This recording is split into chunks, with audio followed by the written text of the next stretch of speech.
Quem não me conhece ainda, me chamo Fernão, sou da Associação Brasileira de Cimento, como foi já apresentado aí com algum resumo bem rápido, né?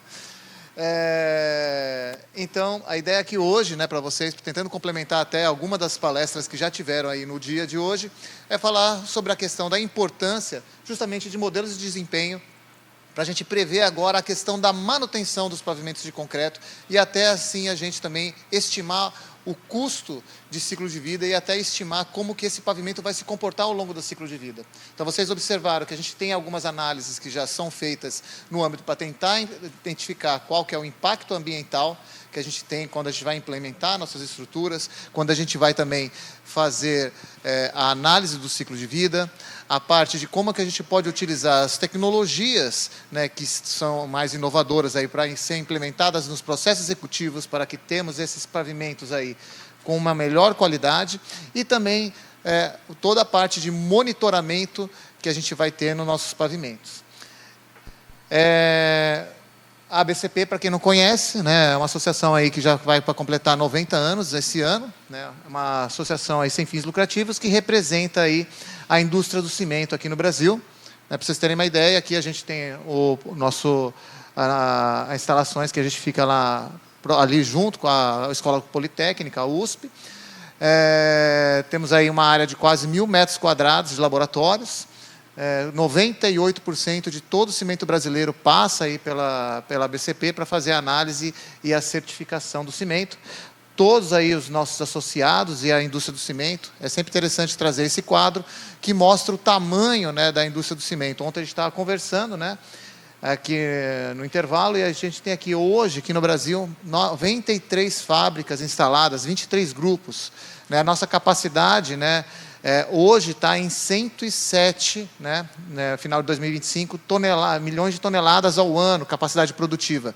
E fechamos aí no ano de 2025, até atualizando aí, que eu não atualizei esse gráfico, com 67 milhões, né, de toneladas produzidas.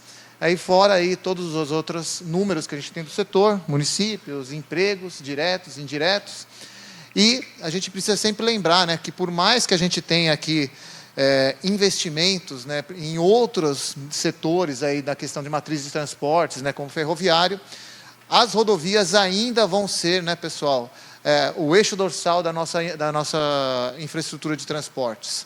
E quando a gente observa aí, principalmente, né, tanto, né, no volume transportado quanto o valor agregado, a gente vê a importância que a gente tem nas nossas rodovias. Por mais que a gente tenha aí cenários, né, tanto no Plano Nacional de Logística, que vê aí uma previsão de aumento aí em outras matrizes de transporte, ainda a rodovia vai ter uma grande importância. E isso a gente vê justamente nos investimentos que são feitos nos setores. Né? A infraestrutura rodoviária é onde a gente vê o maior número de investimentos justamente para atender essas demandas que a gente vai necessitar de transportes, de cargas, bens e serviços aí nas nossas rodovias. Aqui alguns exemplos, né, de empreendimentos que estão em andamento e pavimento rígido, né, aqui em todo o Brasil, né, aqui em âmbito federal. Alguns novos empreendimentos que também estão sendo desenvolvidos, né, projetos que já foram finalizados ou estão em fase de licitação. Né, então, a gente tem aí uma carteira aí de projetos aí em pavimentos rígidos bem ampla. A estimativa aí, né, que a gente tem aí para os próximos anos de evolução aí da nossa malha rodoviária é que possa chegar aí a ultrapassar até os 10% da malha rodoviária federal. A gente tem aqui algumas unidades federativas que já têm aí esse valor acima, né, se você pegar Rio Grande do Norte, por exemplo. Então, a gente tem aí agora, né, uma necessidade não só de implementação do pavimento de concreto, mas sim de como que a gente vai conseguir gerir essa nossa malha rodoviária em pavimentos rígidos, para que ela consiga trazer aí justamente o principal benefício que a gente tem dessa solução, que é a baixa manutenção. Então, a gente vai precisar aí, né, evidentemente, num futuro próximo, né, ter técnicas de monitoramento e também de previsão do desempenho dessa nossa malha rodoviária em concreto. Aqui um quadro, né, até que o Luiz desenvolveu esse quadro, né, Luiz, que a quantidade que tem aí de volume de concreto nos últimos anos, né, contratados pelo DENIT, né, acumulado aí em 2025, chegou a 6,4 milhões de metros cúbicos em concreto. Então, a gente vai ter, né, uma necessidade de a gente fazer uma diferenciação aqui, né, pessoal? A gente precisa começar a pensar não só na questão da implantação, mas a manutenção, a gente vai precisar dar uma atenção também nisso.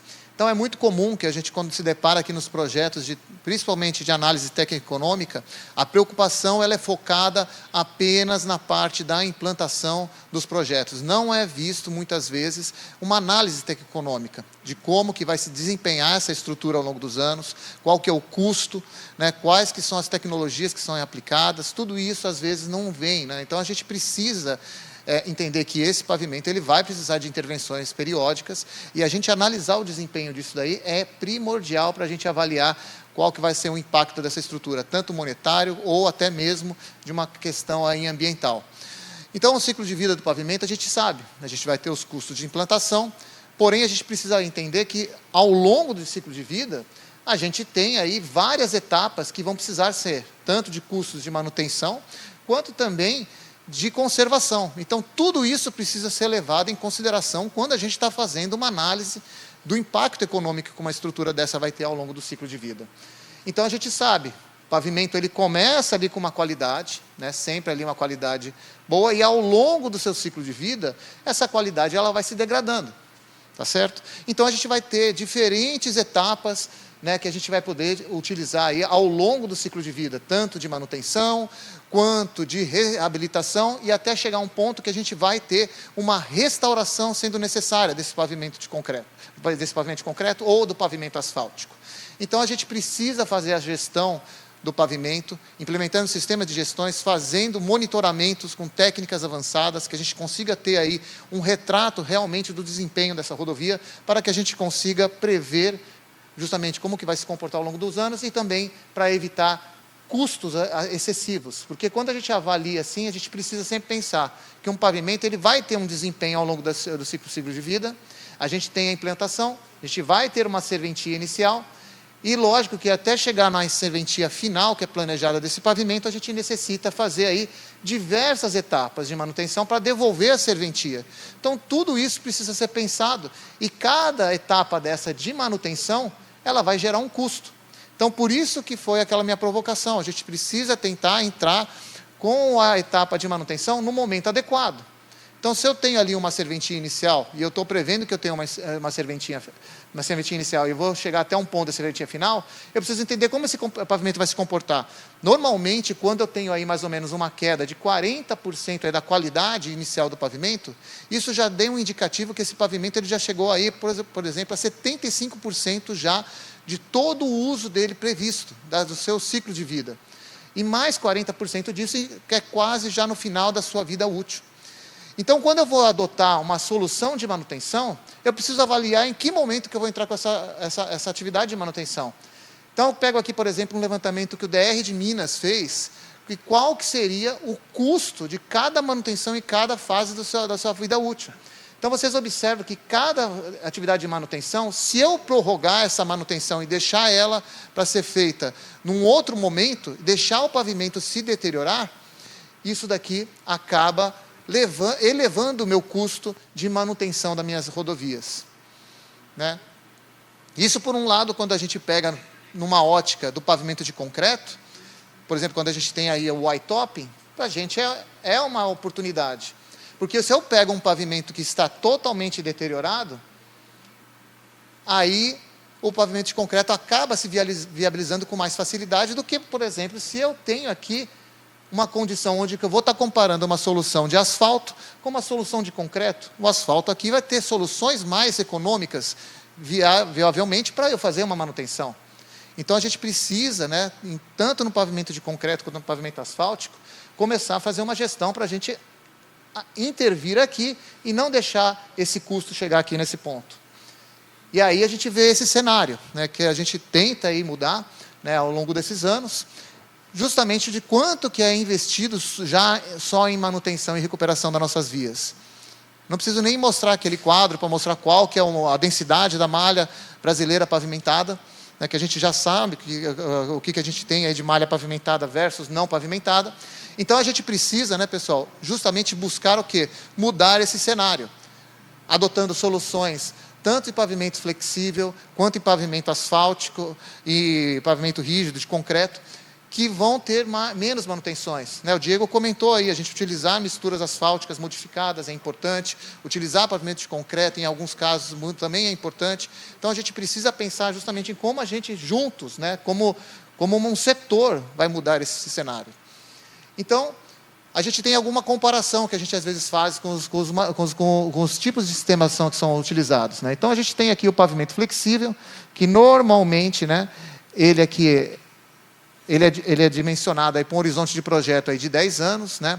A gente tem aqui algumas opções de utilizar o semi-rígido ou invertido, ou introduzindo uma base cimentada, até para aumentar a durabilidade, né? E, normalmente, a gente observa que necessita de manutenções mais rotineiras quando compara aqui com o pavimento rígido, que normalmente a gente pode dimensionar com vida útil superior aí a 20 anos e tem manutenções menos frequentes. Mas lembre-se, bem observado aqui, ó, manutenção menos frequentes. Não quer dizer que está livre de manutenção, pessoal. A gente não pode achar que um pavimento de concreto, eu implantei ele, ótimo, não vou ter mais manutenção, não vou ter monitoramento. Qualquer tipo de estrutura, pessoal, vai estar sendo submetida a uma deterioração ao longo dos anos. Então, a gente fazer um monitoramento disso vai garantir a durabilidade na nossa estrutura. Então, aqui um exemplo, né, que eu peguei aqui, por exemplo, de uma comparação entre as estruturas, né? Então, você pega aqui a BR-262, né? O que foi avaliado? A condição do pavimento existente, né? Tanto a questão estrutural quanto a funcional do IRI e as deflexões. E observou-se aqui essa frequência aqui de resultados, e as espessuras propostas do revestimento asfáltico para restauração estavam aqui mais ou menos nessa frequência aqui para fazer a restauração desse trecho. E aqui, né, o custo, né, médio que a gente tinha, né, de soluções aqui na análise econômica que foi feita nesse estudo aqui para o DENIT. Então, a gente observa já aqui, a princípio, se a gente for olhar e verificar aqui, a gente tem uma espessura aqui do pavimento de concreto aqui, mais ou menos de 23 centímetros, e normalmente a material asfáltico é metade, a gente já observa que já existe aí praticamente que um empate, né, entre as soluções aí já no custo de implantação, né? E aí é lógico que a gente precisa fazer outras avaliações, não só na implantação, mas também durante aí a vida útil, né? Então, quando a gente está falando do desempenho aí do pavimento, a gente precisa, principalmente pavimentos rígidos, pessoal, é aquilo que eu falei, a gente não tem que encarar que o desempenho é como não como a ausência de defeitos ao longo do tempo, mas sim a capacidade de manter esses níveis adequados de estrutura funcionar ao longo de um período de tempo, além do horizonte. Então, o pessoal às vezes brinca, né? O pavimento de concreto, ele não vai fazer milagre, né? A gente precisa monitorá-lo. Defeitos que vão ocorrer no pavimento de concreto são esperados.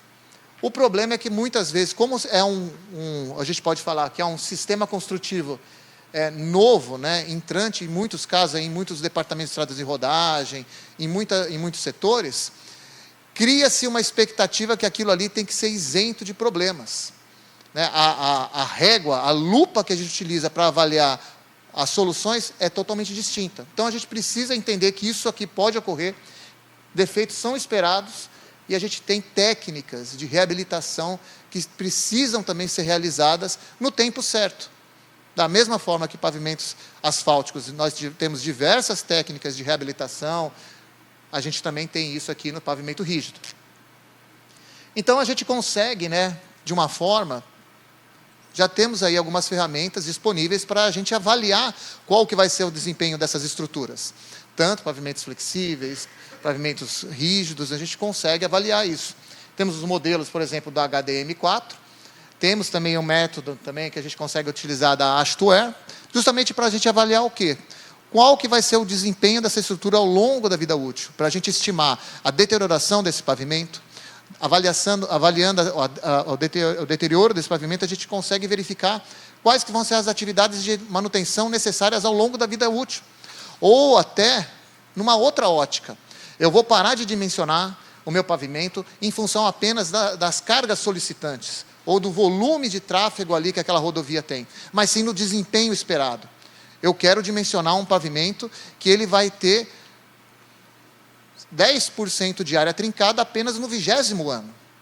Isso, com esses modelos de desempenho, a gente já consegue fazer essas análises. Então, e outras, a gente também, justamente para verificar, assim, o que eu espero de performance daquele pavimento ao longo lá daquele ciclo de vida. Se aquele pavimento eu estou ali, por exemplo, com 4% de uma área trincada no 6º ano, isso é algo normal? Está fora do normal? É algo que já é esperado? Então, isso a gente precisa utilizar essas ferramentas justamente para a gente ter essas respostas que muitas vezes é uma incerteza. Então, a gente tem aí um modelo que a gente também está desenvolvendo aí, similar a esse que a gente tem aí da Astware, empregando todas as equações de desempenho que a gente tem aí da Asto. Né? Aqui já tem algumas saídas de dados que a gente tem aqui dessa ferramenta que a gente está desenvolvendo. Em breve ela vai estar disponível aí no mercado para fazer essas análises de pavimentos rígidos. Então aqui vocês observam aqui que, por exemplo, a gente consegue avaliar qual que vai ser o desempenho da eficiência de transferência de carga, né? O Load Transfer Efficiency, né? De um pavimento sem barras de transferência. Então a gente consegue ver aqui o quanto que oscila, né, em função justamente aqui das estações do ano, né, justamente a temperatura, qual que é o grau de eficiência de transferência de carga. Às vezes vão falar, por que oscila dessa forma? Porque às vezes a gente tem a questão da função do empenamento da placa, do entrosamento de agregados. Então, quanto mais eu tiver entrosamento de agregados, maior a minha eficiência de transferência de carga. Já quando eu tenho as barras de transferência, eu consigo, olha só, como que muda o comportamento desse meu pavimento. Então, eu consigo fazer esse tipo de análise quando eu estou empregando uma ferramenta de desempenho como essa. Só para vocês saberem, né, o que é a eficiência de transferência de carga, o Felipe já tinha mostrado, é justamente eu avaliar qual que é a eficiência de transferência de carga do dispositivo aqui, da barra de transferência. Então, é isso que eu estou avaliando aqui, justamente para eu tentar ter. Quanto melhor aqui esse grau, melhor a transferência de carga que eu tenho aí nesse meu pavimento. Outras coisas que esse modelo de desempenho consigo também ter de informação. Eu consigo ter aqui, ó, a função eu consigo avaliar até o fator de transferência de carga em função do diâmetro da barra de transferência. Consigo avaliar se aquela bitola que eu estou utilizando naquela minha junta transversal está adequada ou não. Então, eu consigo avaliar modificando essa bitola. Então, vocês observam aqui, ó, aqui nessa entrada eu entrei com uma barra de transferência de 32 milímetros, e vocês veem que eu mantive aqui uma eficiência de transferência de carga aqui, ó, constante. Porém, quando eu diminuí aqui a bitola, né, olha só, como que modificou o comportamento aqui, né, justamente aqui da eficiência de transferência de carga aqui na minha junta. Consigo fazer outros tipos de análises. Consigo, por exemplo, prever, por exemplo, o escalonamento dessas juntas ao longo dos anos, ao longo dos meses, estações do ano, entre com todas as questões ambientais, precipitação, chuva, temperatura, tudo isso é avaliado. Consigo avaliar, por exemplo, modificando índices de confiabilidade, né, do pavimento, qual que vai ser o desempenho, por exemplo, aqui na questão do escalonamento. Ó. Eu tenho um escalonamento limite de projeto que eu estou tentando aqui de 3 milímetros, é o máximo.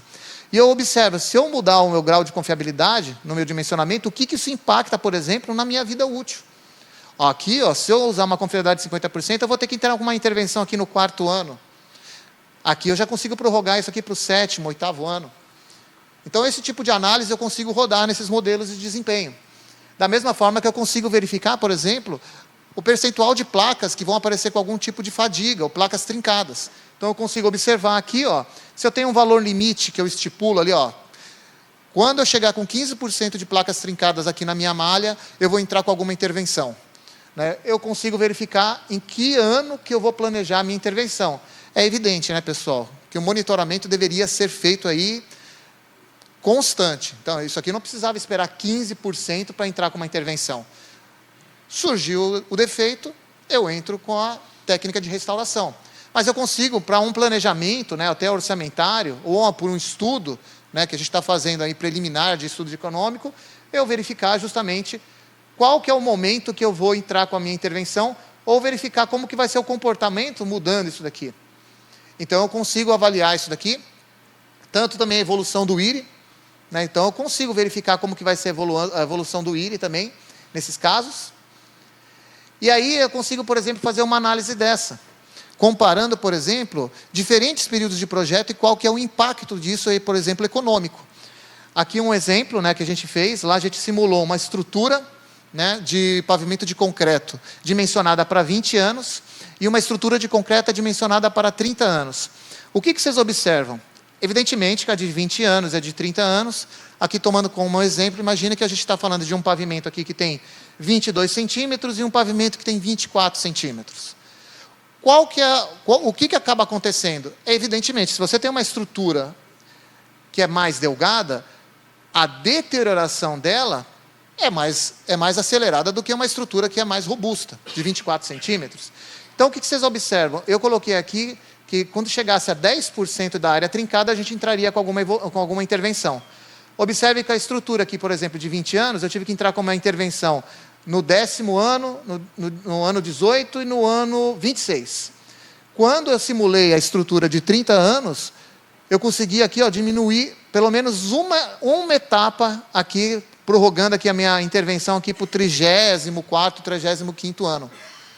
Então, eu consigo analisar a minha manutenção, não baseada, por exemplo, em alguma referência que eu peguei ali, de algum estudo já pronto, ou de uma estrutura que é totalmente distinta, mas sim daquele estudo de caso mesmo, daquelas condições, tanto de tráfego, ambientais. E isso daqui, o DENIT já está também começando a fazer, né, Luiz? Tem um caso aqui da BR-135 no Maranhão, que foi feito algo muito semelhante. O pessoal pegou, avaliou um pavimento aqui asfáltico, né, dimensionado para 10 anos, avaliaram o custo de implantação de ambas as estruturas, né? O pavimento de concreto dimensionado para 20 anos na implantação já ficou aqui mais economicamente viável, e se avaliou todas as manutenções. E aí, provocado, né, o projetista foi falar assim, ó, a gente precisa analisar esse pavimento de concreto também aqui para um horizonte de 30 anos. E, evidentemente, o pavimento de concreto de 30 anos, a implantação ficou mais onerosa, porém, vocês observam que o custo por quilômetro da solução, considerando as manutenções, ficou mais barato. Por que isso aconteceu? Justamente por conta desse comportamento aqui, né, pessoal, que eu mostrei aqui para vocês. Você tem uma deterioração de um pavimento de 30 anos muito menor. Vocês tendo esse comportamento de uma deterioração muito menor, o seu custo de manutenção reduz.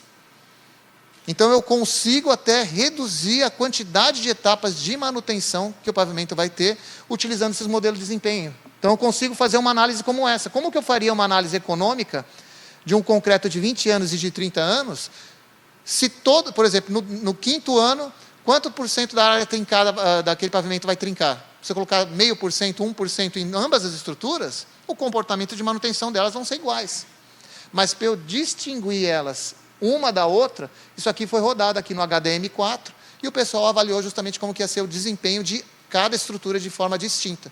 E depois, com isso, quantificado a manutenção.